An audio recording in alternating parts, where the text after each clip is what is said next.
Dear students, स्वागत है आपका chemistry with Manish Soni YouTube channel में।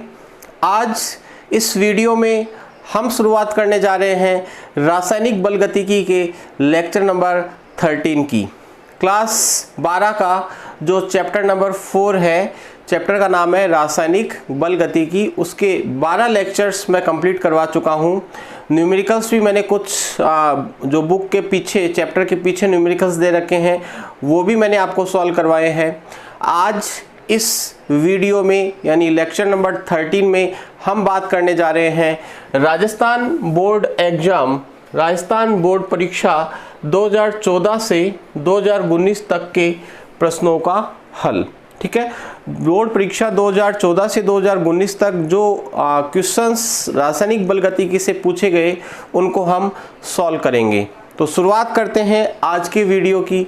और आज के वीडियो का, आज के लेक्चर का क्वेश्चन नंबर 1 है। सबसे पहले हम बात कर रहे हैं 2019 में पूछे गए क्वेश्चंस की। 2019, ठीक है। क्वेश्चन नंबर 1 आप स्क्रीन पे देख पा रहे हैं। एक रासायनिक अभिक्रिया का वेग नियतांक 1.72 गुणा 10⁻⁻⁴ सेकंड इनवर्स है। इस अभिक्रिया की कोटि ज्ञात कीजिए। क्वेश्चन क्या है वापस से सुन लीजिएगा और स्क्रीन पे भी देखिएगा। एक रासायनिक अभिक्रिया का वेग नियतांक यानी K का मान आपको दे रखा है 1.72 गुणा 10⁻⁴ सेकंड इनवर्स, और आपसे पूछा गया है कि इस अभिक्रिया की कोटि क्या होगी, कोटि ज्ञात कीजिए। तो देखिएगा, मैंने आपको बताया था, जब चैप्टर पढ़ाया था उसमें मैंने आपको बताया था कि रासायनिक अभिक्रिया की कोटि को हम रासायनिक अभिक्रिया के वेग नियतांक की इकाई को देख करके ज्ञात कर सकते हैं। तो यहाँ पर रासायनिक अभिक्रिया के वेग नियतांक K की जो इकाई है वो सेकंड इनवर्स दे रखी है, और कोई डाटा तो हमारे पास यहाँ पर है नहीं कोटि ज्ञात करने के लिए। तो हम इस क्वेश्चन को सॉल्व करने के लिए रासायनिक अभिक्रिया के वेग नियतांक K की इकाई को देखेंगे, और K की इकाई क्या दे रखी है, सेकंड इनवर्स। और मैंने आपको बताया था कि सेकंड इनवर्स जो होती है वो प्रथम कोटि की अभिक्रिया के लिए वेग नियतांक K की इकाई होती है। तो बताओ, इस प्रश्न का उत्तर होगा प्रथम कोटि की अभिक्रिया, यानी अभिक्रिया की कोटि कितनी हो जाएगी, कोटि हो जाएगी 1। ठीक है, मैंने आपको बताया था कि K की इकाई ज्ञात करने का सूत्र होता है मोल 1 - n litre n-1 second inverse. ठीक है, और फिर मैंने आपको कहा था कि n का मान यदि 0 रख दोगे तो शून्य कोटि की अभिक्रिया के लिए K की इकाई आ जाएगी।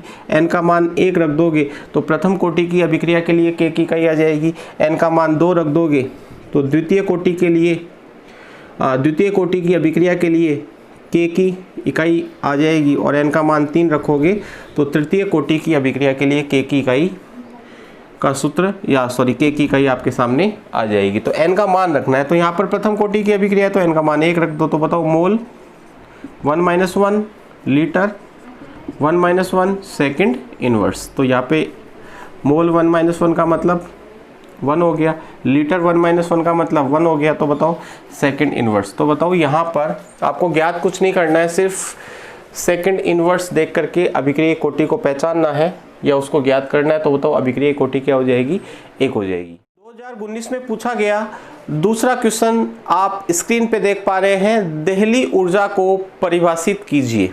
देहली ऊर्जा को परिभाषित कीजिए। तो देखिएगा, देहली ऊर्जा क्या होती है। मैंने आपको बताया था कि रासायनिक अभिक्रिया संपन्न होने के लिए, रासायनिक अभिक्रिया संपन्न होने के लिए रासायनिक अभिक्रिया में उपस्थित अभिकारकों के पास एक न्यूनतम ऊर्जा उपस्थित होनी चाहिए। उस न्यूनतम ऊर्जा को देहली ऊर्जा कहा जाता है।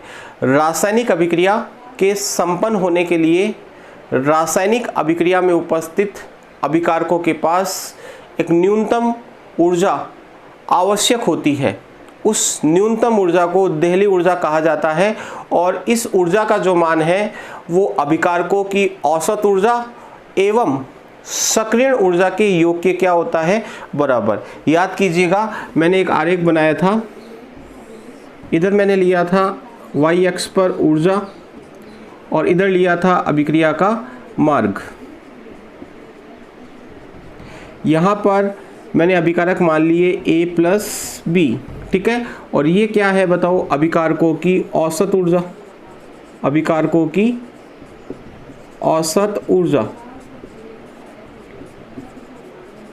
ठीक है। अभिकारक के अणु आपस में टकराएंगे, टकराने से इनकी ऊर्जा बढ़ेगी और बढ़ती बढ़ती बढ़ती एक स्थिति ऐसी आएगी, एक पॉइंट ऐसा आएगा जहां पर सक्रिय संकुल C का क्या होगा, निर्माण होगा, और उसके बाद में ऊर्जा वापस कम होगी और यहां पर मान लीजिएगा उत्पाद बन गया C, A+B से क्या बना C। तो देखिएगा अभिकारकों की औसत ऊर्जा को हमने यहाँ पर दर्शा दिया। अब यहाँ से लेकर यहाँ तक की जो ऊर्जा होती है उसे हम क्या कहते हैं बताओ, सक्रियण ऊर्जा कहते हैं। क्या कहते हैं, सक्रियण ऊर्जा। और ये क्या है, अभिकारकों की औसत ऊर्जा। और अभिकारकों की औसत ऊर्जा प्लस सक्रियण ऊर्जा, सक्रियण ऊर्जा को किससे दर्शाया था, E से। तो अभिकारकों की औसत ऊर्जा प्लस सक्रियण ऊर्जा का जो योग है वो अभिक्रिया की क्या कहलाती है, देहली ऊर्जा। तो रासायनिक अभिक्रिया संपन्न होने के लिए अभिकारकों के पास इतनी ऊर्जा आवश्यक है, जिसमें से इतनी तो उनके पास पहले से होती है और इतनी वो टकरा करके क्या करते हैं, ग्रहण करते हैं। इतनी ऊर्जा तो उनके पास पहले से होती है, इतनी ऊर्जा वो टकरा करके क्या करते हैं, ग्रहण। और इन दोनों का योग क्या कहलाती है, देहली ऊर्जा। तो बताओ देहली ऊर्जा बराबर क्या हो गया, अभिकारकों की औसत ऊर्जा, अभिकारकों की औसत ऊर्जा प्लस सक्रियण ऊर्जा ये। तो आप इस परिभाषा को ऐसे भी लिख सकते हैं कि किसी रासायनिक अभिक्रिया में उपस्थित अभिकारकों की औसत ऊर्जा प्लस उस अभिक्रिया की सक्रियण ऊर्जा क्या कहलाती है बताओ, देहली ऊर्जा। या फिर किसी रासायनिक अभिक्रिया में उपस्थित अभिकारकों की औसत ऊर्जा एवं उस अभिक्रिया की सक्रियण ऊर्जा के योग को क्या कहा जाता है, देहली ऊर्जा कहा जाता है। वापिस से सुन लो, किसी रासायनिक अभिक्रिया में उपस्थित अभिकारकों की औसत ऊर्जा एवं उस अभिक्रिया की सक्रियण ऊर्जा के योग को, ये क्या है, सक्रियण ऊर्जा, सक्रियण ऊर्जा के योग को क्या कहा जाता है, देहली ऊर्जा। या फिर मैं यूँ कहूँ कि किसी रासायनिक अभिक्रिया के संपन्न होने के लिए अभिकारक अणुओं के पास एक न्यूनतम ऊर्जा आवश्यक होती है, वो न्यूनतम ऊर्जा क्या होती है, देहली ऊर्जा। उस न्यूनतम ऊर्जा में से इतनी ऊर्जा तो उनके पास पहले से होती है और ये ऊर्जा वो टकरा करके क्या करते हैं, ग्रहण करते हैं। और ये क्वेश्चन कब पूछा गया था, 2019 में, और 1 अंक का क्वेश्चन था। इससे पहले वाला क्वेश्चन भी कितने अंक का था, 1 अंक का। 2019 में पूछा गया क्वेश्चन नंबर 3 आप स्क्रीन पे देख पा रहे हैं। एक प्रथम कोटि की अभिक्रिया में 20% वियोजन होने में 40 मिनट का समय लगता है। क्वेश्चन नंबर 3 आप स्क्रीन पे देख पा रहे हैं। एक प्रथम कोटि की अभिक्रिया में 20% वियोजन होने में 40 मिनट का समय लगता है। इस अभिक्रिया का अर्धायुकाल ज्ञात कीजिए, अर्धायु की गणना कीजिए। तो देखिएगा क्या क्वेश्चन है कि एक प्रथम कोटि की अभिक्रिया है, इस प्रथम कोटि की अभिक्रिया में अभिकारकों को 20% वियोजित होने में 40 मिनट लग रहा है और ये कह रहा है कि T½ ज्ञात करो, यानी अभिक्रिया का अर्ध आयुकाल का मान ज्ञात करो। तो देखिएगा प्रथम कोटि की अभिक्रिया के लिए अर्ध आयुकाल का सूत्र मैंने आपको बताया था, T½ इज इक्वल टू होता है 0.693 divided by K, 0.693 divided by K।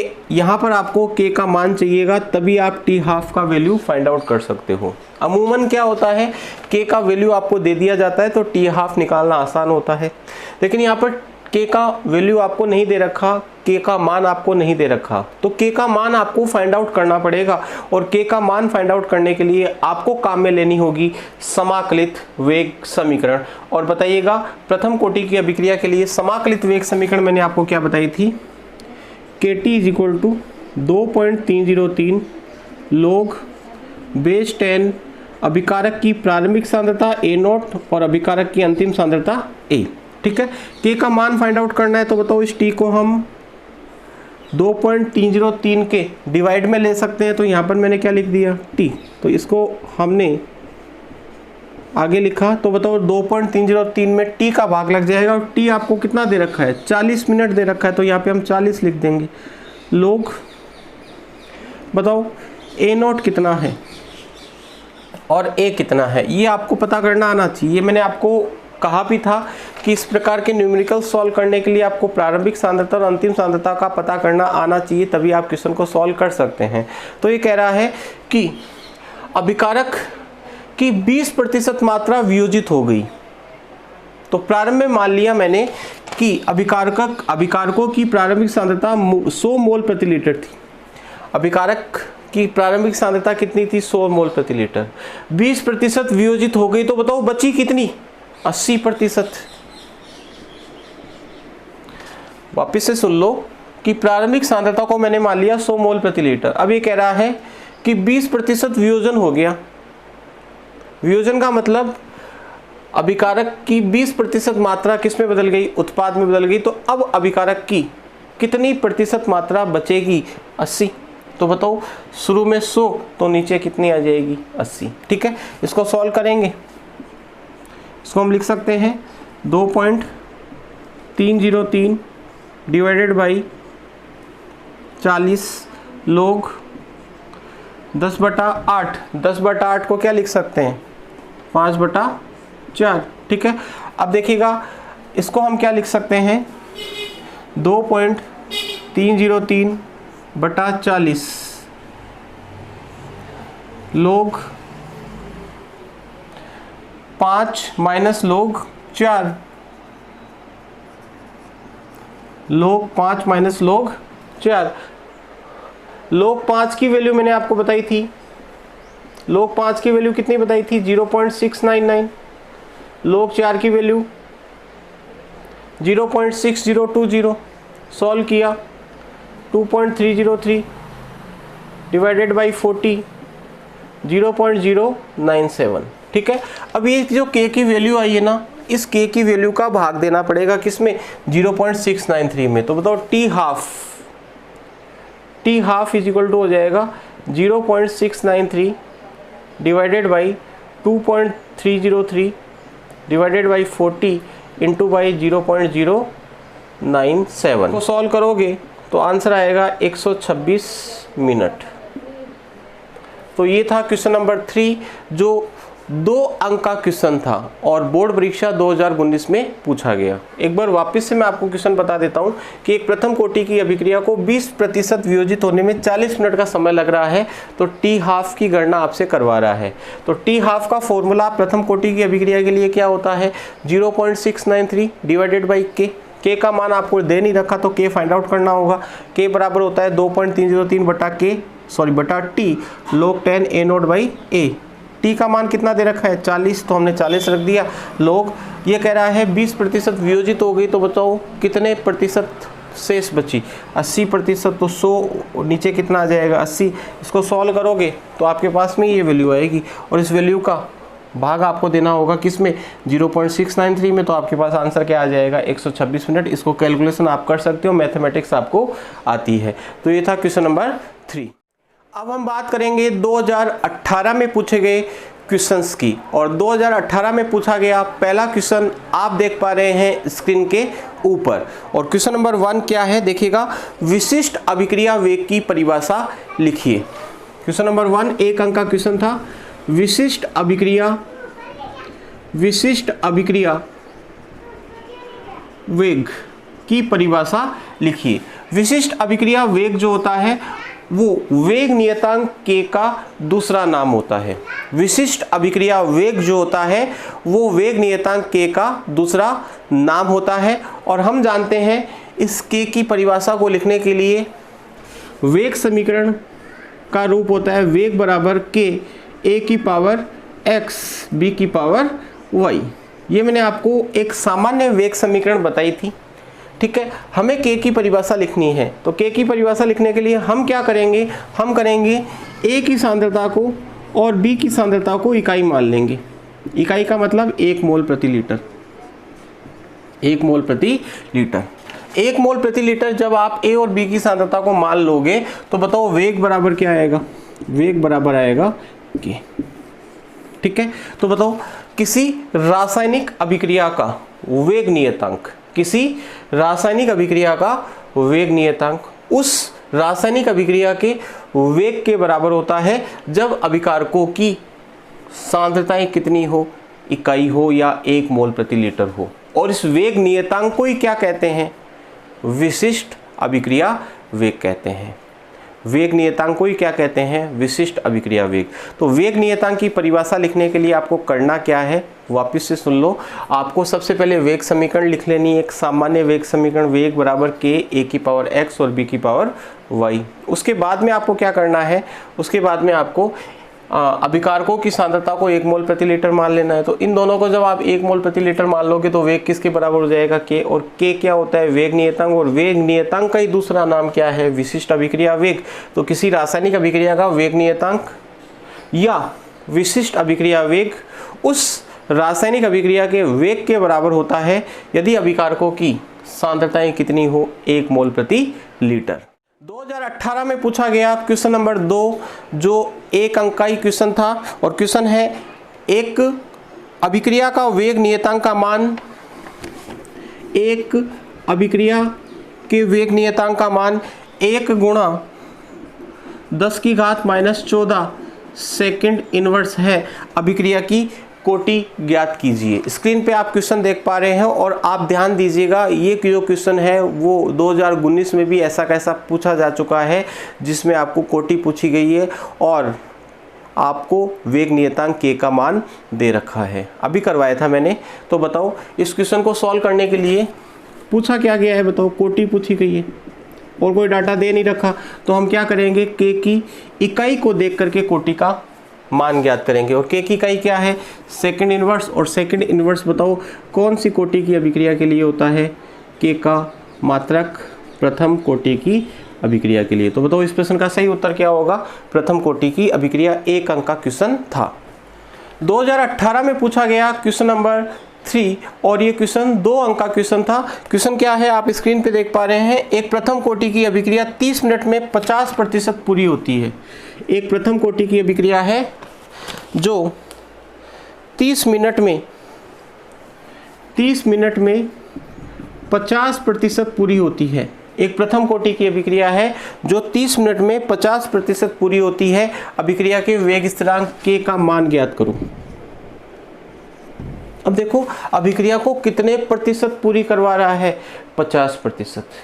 अभिक्रिया को कितने प्रतिशत पूरी करवा रहा है, 50%।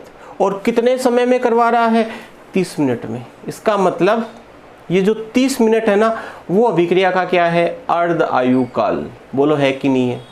वापिस से सुन लो, ये कह रहा है कि एक प्रथम कोटि की अभिक्रिया 30 मिनट में 50% पूरी होती है। 50% पूरी होने का मतलब क्या है, मतलब है कि अभिक्रिया आधी पूरी हो गई। और आधी पूरी होने में कितना समय लग रहा है, 30 मिनट का। इसका मतलब 30 मिनट आपको जो दे रखा है वो अभिक्रिया का क्या दे रखा है, बताओ, अर्धायुकाल। क्या दे रखा है, अर्धायुकाल दे रखा है। और अर्धायुकाल के लिए फॉर्मूला आप जानते हो, T12 = 0.693 डिवाइडेड बाई k। तो बताओ k का मान आपसे पूछा है, तो बताओ k बराबर क्या होगा, 0.693 डिवाइडेड बाई T12। और ये जो 30 मिनट है ना, वो T12 है। 30 मिनट जो है वो क्या है, T12। इसको सॉल्व करोगे तो यहाँ पर क्या लिख दोगे, बताओ, 30। और 0.693 में जब 30 का भाग दोगे तो 0.0231 आएगा मिनट। मिनट में आ जाएगा आंसर। किस में आ जाएगा, मिनट में, सॉरी मिनट इनवर्स में आ जाएगा। ठीक है, के पूछा है आपसे और के की इकाई क्या होगी, मिनट इनवर्स। वापिस से सुन लो, क्या कह रहा है कि एक प्रथम कोटि की अभिक्रिया 30 मिनट में 50% पूरी होती है। 50% पूरी होने का मतलब क्या है, 50% पूरी होने का मतलब है कि अभिक्रिया आधी पूरी हो गई। और आधी पूरी होने में कितना समय लग रहा है, कितना समय लग रहा है, 30 मिनट का। और क्या पूछ रहा है, के। तो 30 मिनट अभिक्रिया का अर्धायुकाल हो गया। तो T12 होता है 0.693 बाई के, और के बराबर होगा 0.693 बाई T12। और T12 का मान कितना रखा, 30। 0.693 में 30 का भाग दोगे तो कितना आएगा, 0.0231 मिनट इनवर्स। तो ये था क्वेश्चन नंबर 3 जो बोर्ड एग्जाम 2018 में पूछा गया। अब हम बात करेंगे 2018 में पूछे गए अथवा वाले प्रश्नों की। देखिएगा 2018 में टोटल 2 क्वेश्चन पूछे गए थे। एक क्वेश्चन के 3 पार्ट थे और दूसरे क्वेश्चन के भी 3 पार्ट थे। ठीक है, पहले क्वेश्चन के 3 पार्ट मैंने आपको करवा दिए। जो दूसरा क्वेश्चन था वो पहले वाले के साथ अथवा में था, उसके भी कितने पार्ट थे? 3 पार्ट थे। आपको कोई एक क्वेश्चन अटेम्प्ट करना था। ठीक है, लेकिन इस वीडियो में मैं आपको अथवा वाला प्रश्न भी करवा रहा हूँ। और अथवा में जो प्रश्न था उसके 3 भाग थे। और प्रश्न क्या है देखिएगा, पहला प्रश्न है शून्य कोटि की अभिक्रिया के वेग स्थिरांक k की इकाई लिखो।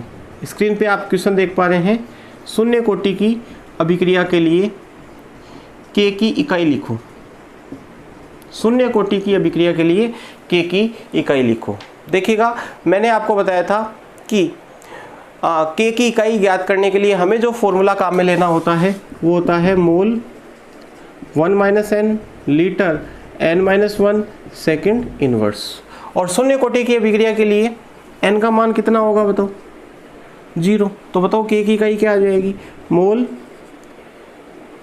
लीटर 1 - 0, 1 आ जाएगा यहाँ पर, लीटर 0 - 1 -1 और सेकंड इनवर्स। तो ये हो जाएगा mole litre inverse second inverse. तो ये अथवा वाला जो क्वेश्चन था उसका पहला भाग मैंने आपको करवा दिया और ये 1 अंक का क्वेश्चन था। दूसरा क्वेश्चन है अभिक्रिया वेग को प्रभावित करने वाले कारकों के नाम लिखो। स्क्रीन पे आप क्वेश्चन देख पा रहे हैं, वेग को प्रभावित करने वाले 2 कारक लिखो। तो 2 कारक आप लिख सकते हैं, ताप का प्रभाव आप लिख सकते हैं, ताप, उत्प्रेरक, अभिकारक की सांद्रता, अभिकारक की भौतिक प्रावस्था मैंने आपको बताई थी। कौन कौन से कारक बताए थे? अभिकारक की भौतिक प्रावस्था, अभिकारकों की सांद्रता, ताप, उसके अलावा मैंने आपको बताया था उत्प्रेरक का प्रभाव, विकिरण का प्रभाव। तो आपको कोई 2 कारक यहाँ पर लिखने थे, तो आप लिख सकते हैं, सबसे बेस्ट रहेगा ताप और उत्प्रेरक। ठीक है, अब हम बात करेंगे तीसरे क्वेश्चन की जो अथवा में था। किसी अभिक्रिया में अभिक्रियाई कोटि अभिकारक A के प्रति 2 है, A के प्रति 2 है। स्क्रीन पे आप क्वेश्चन देख पा रहे हैं। और B की प्रति कितनी है? 1 है। एक अभिक्रिया है जिसमें अभिक्रियाई कोटि जो है अभिकारक A के प्रति 2 है और B के प्रति कितनी है? 1। और आपसे कहा गया है वेग नियम लिखो, वेग नियम लिखो। और आपसे पूछा गया है कि A की सांद्रता यदि आधी कर दें और B की सांद्रता यदि दुगनी कर दें तो अभिक्रिया का वेग कितने गुना हो जाएगा? क्वेश्चन क्या है वापस से सुन लो। एक अभिक्रिया में अभिकारक A के प्रति अभिक्रिया की कोटि 2 है और B के प्रति अभिक्रिया कोटि कितनी है? 1। वेग नियम लिखो। और दूसरा क्वेश्चन कह रहा है, स्क्रीन पे आप देख पा रहे हैं कि अभिकारक A की सांद्रता को आधी कर दे और B की सांद्रता को दुगनी कर दे तो अब अभिक्रिया का वेग कितने गुना हो जाएगा? तो हम सबसे पहले वेग नियम लिख लेते हैं। तो वेग नियम होगा वेग बराबर k, बताओ A के प्रति कौन सी कोटि की अभिक्रिया है? द्वितीय कोटि की, तो A की पावर 2 आ जाएगी और B की पावर कितनी आ जाएगी? 1, क्योंकि B के प्रति कौन सी कोटि की अभिक्रिया है? प्रथम कोटि की। ठीक है, अभी कह रहा है A की सांद्रता को आधी कर दे और B की सांद्रता को दुगनी कर दे तो अभिक्रिया का वेग अब कितना गुना हो जाएगा? तो देखो वेग 1 मैं इसको मान लेता हूं। ठीक है, वेग 1 मैंने इसको मान लिया, वेग 1। ठीक है, प्रथम वेग। अब A की सांद्रता को कितने गुना किया? आधा गुना, यानी A की सांद्रता को आधा कर दिया तो वेग 2 हो जाएगा A बाई 2 का स्क्वायर। और यहाँ पर B की सांद्रता को कितने गुना किया? 2 गुना। ठीक है, चलो अब इसको समीकरण नंबर 1 मान लो और इसको समीकरण नंबर 2 मान लो। समीकरण 2 में 1 का भाग दे दो तो वेग 2 बटा वेग 1 इज इक्वल टू k बटा k। ठीक है, इसको हम क्या लिख सकते हैं? a square by 4, a square by 4 लिख सकते हैं, गुणा 2b divided by a square. ठीक है, और ये क्या है? b है। ठीक है, k से k कैंसिल आउट हो जाएगा, b से b कैंसिल आउट हो जाएगा, a स्क्वायर से a स्क्वायर कैंसिल आउट हो जाएगा और नीचे 4 है ऊपर 2 है, इसका मतलब हम इसको लिख सकते हैं 1/2। ठीक है, अब बताओ वेग 2 बराबर क्या आ जाएगा? 1/2 गुणा वेग 1। तो जो वेग 2 होगा वो वेग 1 का कितने गुना होगा? आधा गुना होगा, 1/2 गुना होगा। तो क्वेश्चन क्या है कि अभिक्रिया का वेग क्या हो जाएगा? तो अब अभिक्रिया का जो वेग है वो पुराने वाले वेग का कितने गुना हो जाएगा? आधा गुना। अब हम बात करेंगे बोर्ड परीक्षा 2017 में पूछे गए क्वेश्चंस की, और 2017 में पूछा गया पहला क्वेश्चन आप स्क्रीन पे देख पा रहे हैं। द्वितीय कोटि अभिक्रिया हेतु वेग नियतांक k की इकाई लिखो। क्वेश्चन नंबर 1 1 अंक का क्वेश्चन था। द्वितीय कोटि अभिक्रिया के लिए k की इकाई आपसे पूछी है। द्वितीय कोटि की अभिक्रिया के लिए k की इकाई लिखिए। तो k की इकाई ज्ञात करने का सूत्र मैं आपको बहुत बार बता चुका हूँ। k बराबर होता है मोल 1 - n litre n-1 second inverse. k की इकाई ज्ञात करने का सूत्र क्या है? मोल 1 - n litre n-1 second inverse. n का मान कितना होगा? 2, क्योंकि द्वितीय कोटि की अभिक्रिया है। तो बताओ मोल 1 - 2 लीटर 2 - 1 और सेकेंड इनवर्स। सॉल्व करोगे मोल इनवर्स लीटर और सेकेंड इनवर्स। तो बताओ द्वितीय कोटि की अभिक्रिया के लिए k की इकाई हो जाएगी mole inverse litre second inverse. 2017 में पूछा गया क्वेश्चन नंबर 2 है जो आप स्क्रीन पे देख पा रहे हैं। क्वेश्चन है समीकरण 2n2O5 इज इक्वल टू, समीकरण 2n2O5 is equal to 2n2O4 plus O2 हेतु अर्धायु यानी t हाफ 6.93 सेकंड है। तो दर नियतांक k का मान ज्ञात करो। क्या क्वेश्चन है वापस से सुन लीजिएगा कि एक समीकरण आपको दे रखी है 2n2O5 equal to 2n2O4 plus O2। इस अभिक्रिया के लिए t हाफ आपको दे रखा है 6.93 सेकंड और आपसे क्या पूछा गया है? k का मान पूछा गया है। तो देखिएगा ये जो अभिक्रिया है ये आपको याद करनी पड़ेगी कि n2O5 का जो विघटन होता है ना वो प्रथम कोटि की अभिक्रिया होती है। और ये मैं आपको जब मैंने आपको अभिक्रिया कोटि पढ़ाई थी प्रथम कोटि की अभिक्रिया, उसमें ये एग्जाम्पल भी मैंने आपको बताया था। ठीक है, ये जो अभिक्रिया आपको दे रखी है ये अभिक्रिया प्रथम कोटि की है, ये आपको मालूम होना चाहिए, तभी आप इस क्वेश्चन को सॉल्व कर पाओगे। क्योंकि इसमें कहीं पर भी ये नहीं लिखा हुआ है कि ये अभिक्रिया प्रथम कोटि की। इस अभिक्रिया को देख करके हम पहचानेंगे कि अभिक्रिया कौन सी कोटि की अभिक्रिया है? प्रथम कोटि की। और प्रथम कोटि की अभिक्रिया के लिए टी हाफ का जो फॉर्मूला होता है वो क्या होता है?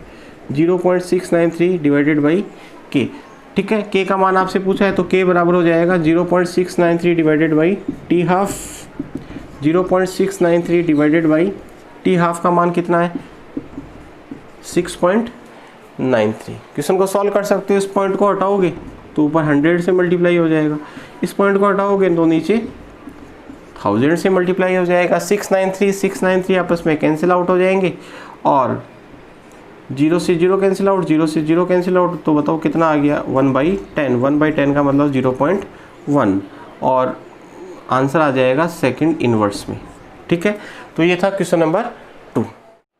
अब हम बात करेंगे 2017 में पूछे गए क्वेश्चन नंबर 3 की, और ये क्वेश्चन जो था वो 2 अंक का क्वेश्चन था। क्वेश्चन क्या है? स्क्रीन पे आप देख पा रहे हैं कि उपरोक्त आरेख में, जो आरेख है उपरोक्त आरेख में x व y किसे दर्शाते हैं? x किसे दर्शाता है और y किसे दर्शाता है? ठीक है, उपयुक्त नाम लिखिए। अभिक्रिया में केवल x की परिभाषा लिखिए। इस आरेख में x और y को पहचानना है, इनके नाम लिखने हैं और केवल x की क्या लिखनी है? परिभाषा। तो बहुत अच्छा क्वेश्चन था।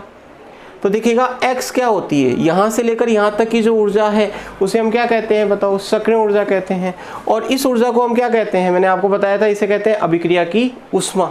ये जो ऊर्जा है वो क्या है? अभिक्रिया की ऊष्मा है। तो x तो होगा यहाँ पर सक्रिय ऊर्जा यानी E, और y होगा अभिक्रिया की ऊष्मा, अभिक्रिया की ऊष्मा। ठीक है, अब देखिएगा आपसे कह रहा है कि x की परिभाषा लिखो। x क्या है? सक्रिय ऊर्जा। सक्रिय ऊर्जा की परिभाषा मैंने आपको बताई थी कि रासायनिक अभिक्रिया के संपन्न होने के लिए अभिकारक अणुओं को आवश्यक अतिरिक्त ऊर्जा जो उनके पास पहले से होती है ना, उसके अतिरिक्त जो ऊर्जा उनको आवश्यक होती है उसे हम क्या कहते हैं? सक्रिय ऊर्जा कहते हैं। तो बताओ सक्रिय ऊर्जा की परिभाषा क्या होगी? रासायनिक अभिक्रिया संपन्न होने के लिए अभिकारक अणुओं के पास आवश्यक अभिकारक अणुओं को आवश्यक अतिरिक्त ऊर्जा क्या कहलाती है? सक्रिय ऊर्जा। जो ऊर्जा उनके पास पहले से होती है वो तो क्या है? उनकी औसत ऊर्जा, ठीक है। और जो अतिरिक्त उनको आवश्यकता होती है उसे हम क्या कहते हैं?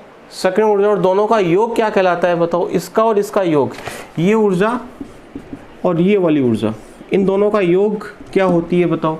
देहली ऊर्जा। तो आपसे देखो देहली ऊर्जा की परिभाषा भी बोर्ड एग्जाम में पूछी जा चुकी है और सक्रिय ऊर्जा की परिभाषा भी बोर्ड एग्जाम में पूछी जा चुकी है। तो x क्या है बताओ? सक्रिय ऊर्जा। और y क्या है? अभिक्रिया की ऊष्मा। y क्या है? अभिक्रिया की ऊष्मा, ठीक है। और x की परिभाषा मैंने आपको बता दी, आवश्यक अतिरिक्त ऊर्जा क्या कहलाती है? सक्रिय ऊर्जा। रासायनिक अभिक्रिया के संपन्न होने के लिए अभिकारक अणुओं को आवश्यक अतिरिक्त ऊर्जा, अभिकारक अणुओं को आवश्यक अतिरिक्त ऊर्जा क्या कहलाती है बताओ? सक्रिय ऊर्जा।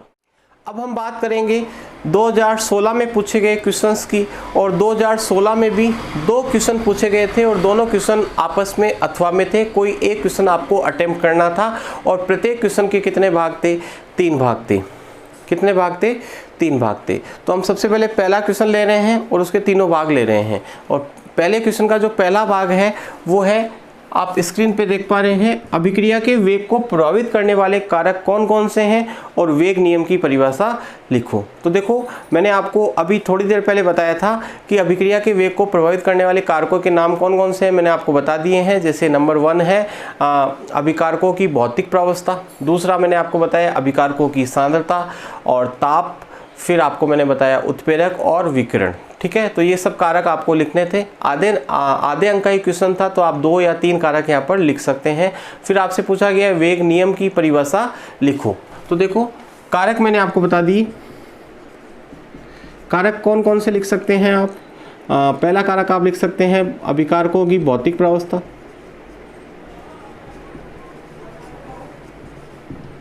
भौतिक प्रावस्था,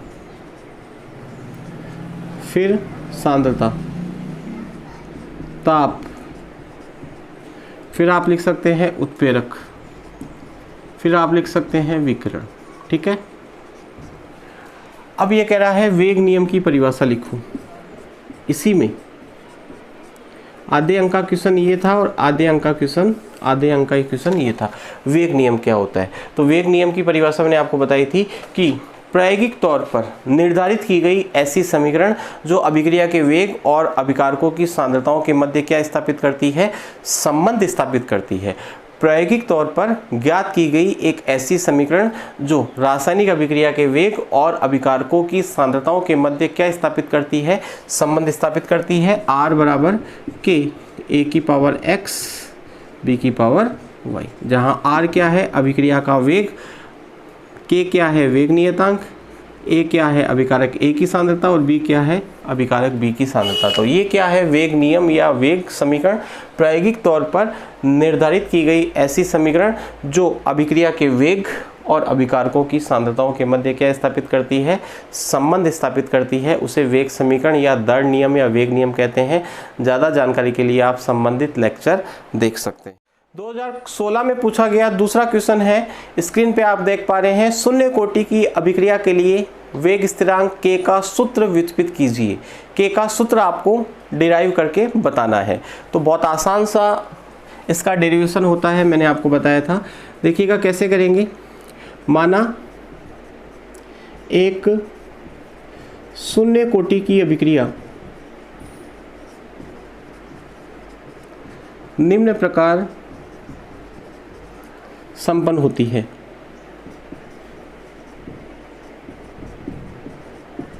अभिक्रिया है, A किस में बदल रहा है? उत्पाद में, प्रोडक्ट में, ठीक है।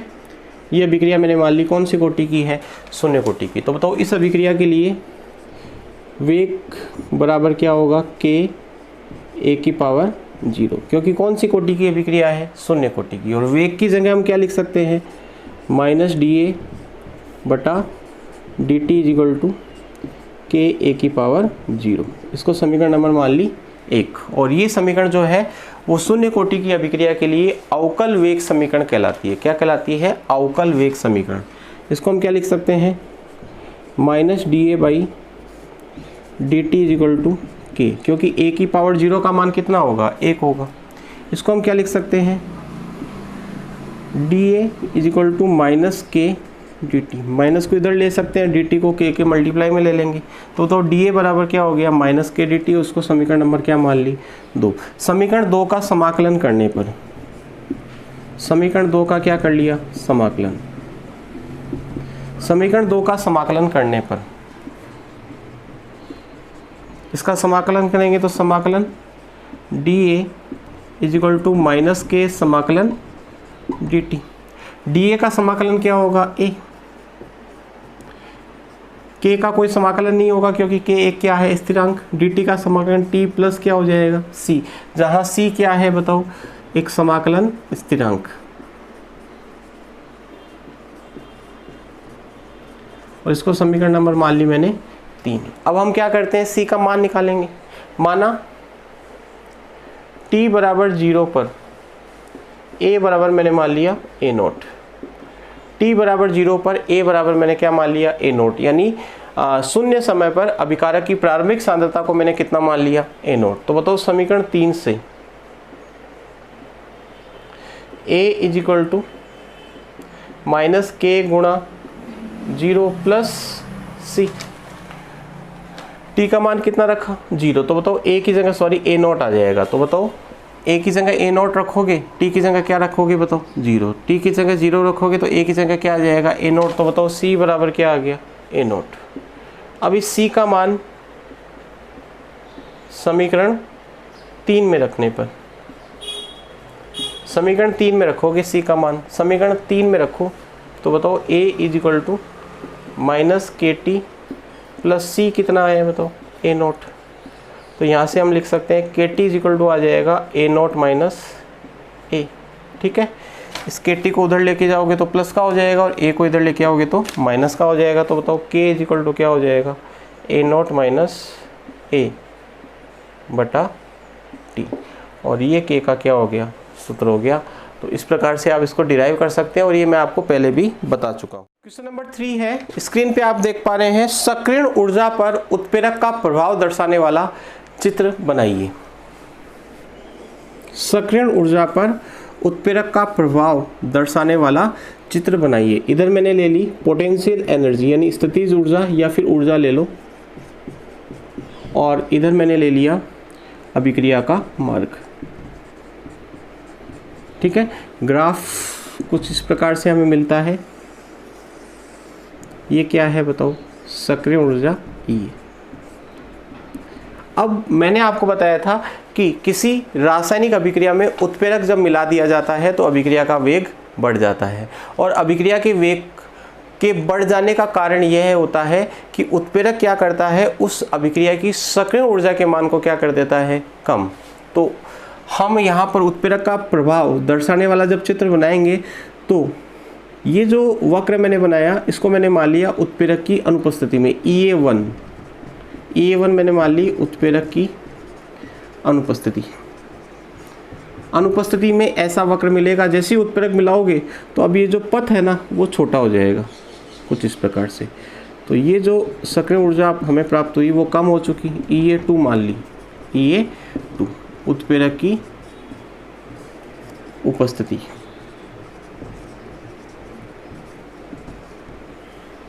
वापिस से सुन लो, जब उत्प्रेरक अनुपस्थित था तो देखो सक्रिय ऊर्जा का मान क्या था, ज़्यादा, EA1, ठीक है, उत्प्रेरक की अनुपस्थिति में। जब उत्प्रेरक उपस्थित हुआ तो ऐसी स्थिति में सक्रिय ऊर्जा क्या हो गई, कम हो गई। तो आपको ये वाला वक्र खींच करके बताना है, ठीक है।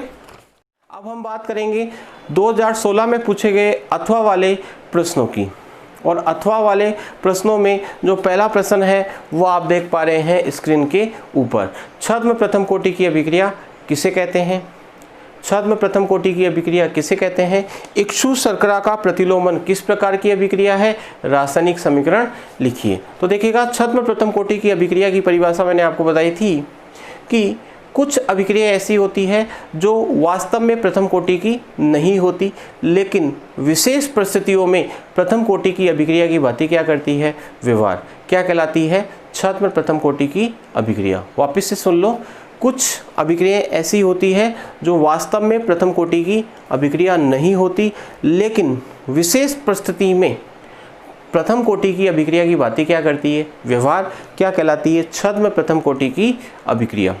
अब ये कह रहा है इक्षु शर्करा का प्रतिलोमन किस प्रकार की अभिक्रिया है, तो इक्षु शर्करा का प्रतिलोमन छद्म प्रथम कोटि की अभिक्रिया होती है। अब ये कह रहा है समीकरण लिखो, तो इक्षु शर्करा यानी सुक्रोज, और सुक्रोज का केमिकल फॉर्मूला होता है C12H22O11 प्लस H2O। कौन से माध्यम में करवाते हैं, अम्लीय माध्यम में। तो एक तो ग्लूकोज बनता है C6H12O6, एक फ्रक्टोज बनता है C6H12O6। ये ग्लूकोज हो गया और ये क्या हो गया, फ्रक्टोज। और ये क्या हो गई, इक्षु शर्करा के प्रतिलोमन की रासायनिक अभिक्रिया। प्रतिलोमन का मतलब क्या होता है, जैव अणु वाले चैप्टर में हम समझेंगे। उसके बाद में दूसरा क्वेश्चन आप स्क्रीन पे देख पा रहे हैं, 2016 में अथवा में पूछा गया क्वेश्चन है। प्रथम कोटि की अभिक्रिया का वेग स्थिरांक 5 × 10⁻⁻14 सेकंड इनवर्स है। अर्धायुकाल की गणना कीजिए। टी हाफ आपसे पूछा है, ठीक है। क्या क्वेश्चन है, वापस से सुन लो। प्रथम कोटि की अभिक्रिया का वेग स्थिरांक 5 × 10⁻⁻14 सेकंड इनवर्स है। अभिक्रिया की अर्धायुकाल आपसे पूछा गया है, तो बताओ t half is equal to क्या होता है, 0.693 डिवाइडेड बाई के। 0.693 के का मान आपको दे रखा है 5 × 10⁻⁻14। इसको सॉल्व करोगे आंसर आएगा 0.1386 × 10⁻14 सेकंड। तो ये था 2016 में पूछा गया क्वेश्चन नंबर 2 अथवा वाला। अब हम बात करेंगे अगले क्वेश्चन की, क्वेश्चन नंबर 3 की। आर्हेनियस समीकरण के आधार पर ln के व 1/t के मध्य ग्राफ खींचो। तो देखिएगा ln के और 1/t के मध्य ग्राफ खींचने के लिए हम सबसे पहले आर्हेनियस समीकरण के द्वारा सक्रिय ऊर्जा को ज्ञात करने वाली जो समीकरण है उसको लिखेंगे। log k is equal to होता है log a माइनस EA बटा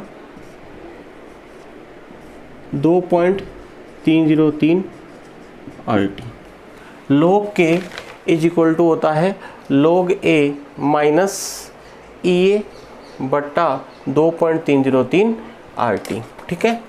अब देखो मैंने आपको ग्राफ बताया था log k और 1/t के मध्य जो ग्राफ आता है वो कुछ इस प्रकार का होता है, क्योंकि ये जो समीकरण है ना वो समीकरण y is equal to -mx plus c की क्या करती है, अनुपालना। y is equal to -mx c की -mx प्लस c की क्या करती है, अनुपालना।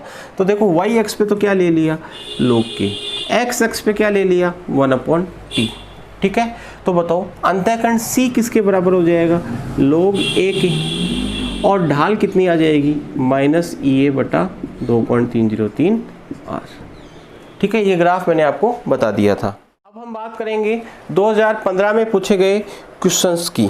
2015 में पूछा गया पहला क्वेश्चन 1 अंक का था, और इस क्वेश्चन को आप स्क्रीन पे देख पा रहे हैं। किसी अभिक्रिया के लिए वेग स्थिरांक k की इकाई सेकंड इनवर्स है, अभिक्रिया की कोटि क्या होगी। तो ये क्वेश्चन इसी वीडियो में हम सॉल्व कर चुके हैं।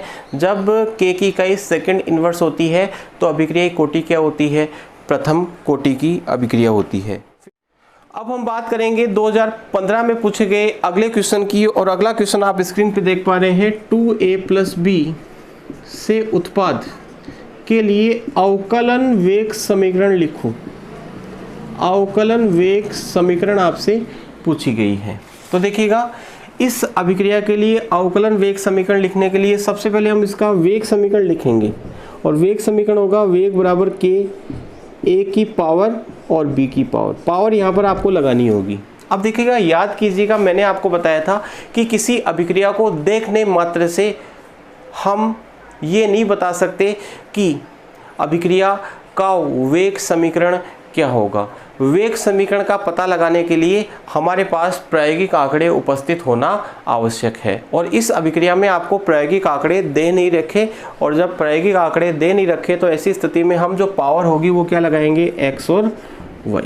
पावर क्या लगाएंगे, x और y। तो बताओ इस अभिक्रिया का अवकलन वेग समीकरण क्या होगा। अवकलन वेग समीकरण का मतलब अवकलन के रूप में आपको लिखना होगा। तो बताओ वेग की जगह हम लिख देंगे dx/dt माइनस dx/dt, क्योंकि दो अभिकारक है तो a और b की जगह हम x लिख देते हैं, ठीक है। Minus dx/dt is equal to k a की पावर x और b की पावर y। तो इस अभिक्रिया का क्या हो जाएगा, अवकलन वेग समीकरण। अब हम बात करेंगे 2015 में पूछे गए क्वेश्चन नंबर 3 की, जो 2 अंक का क्वेश्चन था। प्रथम कोटि की अभिक्रिया की अर्धायु 10 सेकंड है। स्क्रीन पे आप क्वेश्चन देख पा रहे हैं। प्रथम कोटि की अभिक्रिया के लिए अर्धायु कितनी है, 10 सेकंड, और आपसे पूछा गया है कि, तो देखो प्रथम कोटि की अभिक्रिया के लिए टी हाफ का फॉर्मूला मैंने आपको बताया था। टी हाफ इजिकल टू होता है 0.693 डिवाइडेड बाई के। तो बताओ के बराबर हो जाएगा 0.693 divided by T half. 0.693 divided by T half कितना है बताओ, 10। सॉल्व करोगे कितना आएगा, 0.0693 सेकेंड इनवर्स। Second inverse. अब हम बात करेंगे 2014 में पूछे गए क्वेश्चंस की। 2014 में एक क्वेश्चन पूछा गया था और उसके 4 भाग थे। प्रत्येक भाग 1-1 अंक का था। टोटल जो क्वेश्चन था वो कितने अंक का था, 4 अंक का। क्वेश्चन आप स्क्रीन पे देख पा रहे हैं। क्वेश्चन है निम्नलिखित अभिक्रियाओं की कोटि बताइए। मेमोरी बेस्ड क्वेश्चन था। आपको यदि याद है तो आप इस क्वेश्चन को सॉल्व कर सकते हो, मतलब कोई कॉन्सेप्ट इसमें आपको नहीं लगाना था। क्वेश्चन है निम्नलिखित अभिक्रिया की कोटि ज्ञात कीजिए। नंबर 1 आपको दे रखा है, स्क्रीन पे देखिएगा, कृत्रिम नाभिकीय क्षय। कृत्रिम नाभिकीय क्षय। दूसरा आपको दे रखा है उच्च दाब पर गैसीय NH3 का तप्त पीटी की सतह पर विघटन।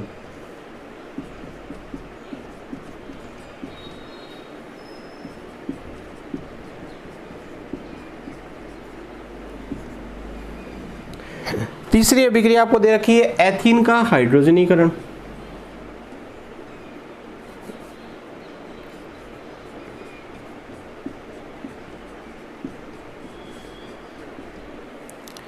और चौथी अभिक्रिया है N2O5 का विघटन। 2N2O5 is equal to 4NO2 plus O2। तो देखिएगा ये क्वेश्चन सिर्फ याद रखने वाला है, इसमें आपको ज़्यादा दिमाग नहीं लगाना है। यदि आपको याद है तो आप इस क्वेश्चन को सॉल्व कर सकते हैं। तो देखिएगा मैंने आपको बताया था कृत्रिम नाभिकीय क्षय यानी रेडियो एक्टिव विघटन की जो अभिक्रिया होती है वो कौन सी कोटि की होती है, प्रथम कोटि की। तो इसका आंसर होगा प्रथम कोटि। फिर है अमोनिया का विघटन, कौन सी सतह पर, पीटी की सतह पर। और ये जो अभिक्रिया होती है वो कौन सी कोटि की होती है बताओ, शून्य कोटि की। एथीन का हाइड्रोजनीकरण, ये मैंने आपको नहीं बताया था क्योंकि ये NCERT में दे रखा है और उस वक्त NCERT चलती थी, इसलिए अब जो बोर्ड एग्जाम लगेगी उसमें क्वेश्चन नहीं पूछा जाएगा आपसे। फिर भी याद कर लीजिएगा, कॉम्पिटिशन एग्जाम में काम आता है। एथीन का जो हाइड्रोजनीकरण होता है वो प्रथम कोटि की अभिक्रिया होती है, और N2O5 का विघटन जो होता है वो भी कौन सी कोटि की अभिक्रिया होती है, प्रथम कोटि की अभिक्रिया। तो ये चारों ही अभिक्रिया कौन सी कोटि की हो गई, प्रथम कोटि की अभिक्रिया। तो बच्चों आज का जो लेक्चर है वो हम यहीं समाप्त करते हैं। मिलते हैं अगले लेक्चर में एक नए टॉपिक के साथ। तब तक के लिए धन्यवाद। यदि आप इस चैनल पे नए आए हैं तो चैनल को सब्सक्राइब जरूर कर दीजिएगा और बेल आइकन को दबाना ना भूलिएगा, ताकि आपको आने वाले वीडियोज़ के नोटिफिकेशन सबसे पहले प्राप्त हो सके। जय हिंद, जय भारत।